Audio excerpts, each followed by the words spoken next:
एक चीज और है कि सालों से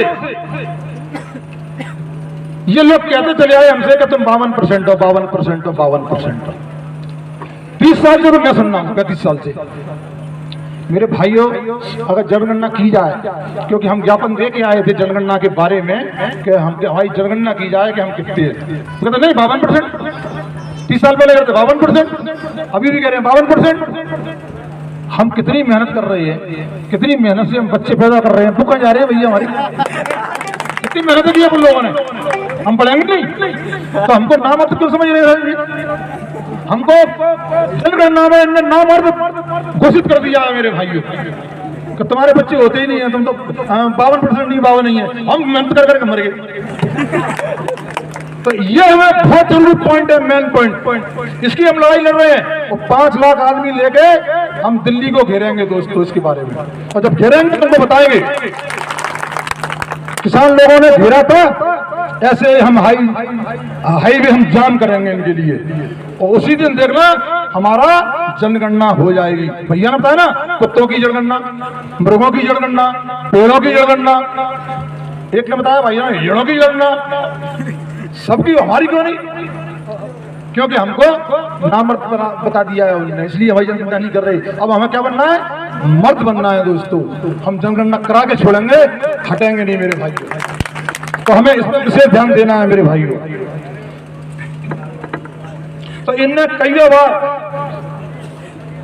बार इन लोगों ने मेरे पे हमले करवाए, जेल में करवाए, डिटेंशन लगवाई, इनकाउंटर करवाए। तो भगवान ने मुझे कम से कम 4-5 इनकाउंटर बचा दिया। भगवान ने मेरे को जेल में इन्होंने पूरी हत्या की प्लान रच दिया था। मेरे साथ ही 2 खत्म हो गए थे जेल के अंदर मेरे भाइयों, और मेरे को ही मरा छोड़ दिया था अंदर जेल के अंदर ही। लेकिन भगवान की मेहर बचा लिया। तो मैं तो सोचता हूँ इस चीज को, भगवान ने 4-5 बार बचा लिया है, तो इसका मतलब कुछ न कुछ भगवान मेरे हाथों से कराना चाहते हैं दोस्तों। कई बार न मैं गिरा, न मंजिल गिरी, न मीनार गिरे। न मैं गिरा, न मंजिल गिरी, न मीनार गिरे, पर मुझे लोग गिराने में कई बार गिरे, कई बार। सवाल जहर का नहीं था, वो तो मैं पी गया। सवाल जहर का नहीं था, वो तो मैं पी गया। जब मैं बच गया तो फिर से मैं जी गया। कोशिश इनकी कभी नहीं थी, पूरी नहीं थी दोस्तों मेरे करने में। इसीलिए मैं सब आप लोगों से यही कहूंगा कि कहीं भूल से, धोखे से कहीं मैं पार्लियामेंट पहुंच गया और कहीं छोटा मोटा मंत्री बन गया, तो एक कानून जरूर बनवाऊंगा दोस्तों। उस कानून से देखना आप कितना लाभ मिलेगा। फिर मैं बड़े भाइयों से कहूंगा वो कानून बनेगा कैसा? जिसको टिकट चाहिए विधानसभा का, जिसको लोकसभा का टिकट चाहिए, वो 1 महीने पाकिस्तान के बॉर्डर पर आप पहरा दे के जाओगे। हमारे देश की रक्षा करोगे 1 महीना। अब तुम बताओ मुझे कितने टिकट मांगने आएंगे? आ सकते हैं क्या ये? इनका दूर से गोली निकल जाती है तो इनके पेट ढीले हो जाते हैं इनके। और जी क्या वहां तो गोली चलती रहती है, क्या 1 महीने काम करेंगे वहां? फिर आप कैसे लोगों की लग जाएगी कि तुम लोग तो मरने को डरते हैं नहीं हो। तुम लोग वहां डट के मुकाबला करोगे, डट के लड़ोगे और अपने मकसद में कामयाब होगे। तो मैं सोच रहा था इन्होंने कही कह रहे यार कहाँ से कानून निकाल के लाता रहता है, ये लोरी समझ में ही नहीं आ रही है। उल्टी सीधी चीज है क्या? तो बुरी चीज है। एक टिकट की मारा मारी नहीं होगी।